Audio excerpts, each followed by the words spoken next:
নমস্কার মাননীয় মুখ্যমন্ত্রী, আপনাকে আমরা সবাই মামার জায়গা দিয়েছি।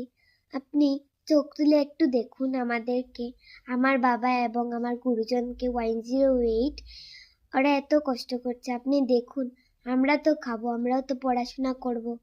তাই আপনি একটু দেখুন আমাদেরকে, আমার বাবাদেরকে, আমাদের গুরুজনকে 108 ওরা কত কষ্ট করে ওরা কাজ করে।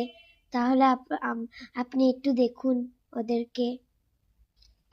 আপনি না দেখলে আমাদের বাবাকে এবং আমাদের গুরুজনকে দেখবে কে? আপনিই তো সব দেখবেন। আমরা কি করব? আমরা তো পুরো একা হয়ে যাবো। আমি পড়তে পারবো না। আমাদের তো ইচ্ছা থাকে আমরা পড়বো, বড় মানুষ হব। আমাদেরও তো একটা ইচ্ছে থাকে, আমরা তো ইচ্ছেটা পূরণ করব। আমাদের মা বাবাকে আমরা ভালো রাখবো, এটাই তো আমরা চাই। ওদের আর কিছু চাই না।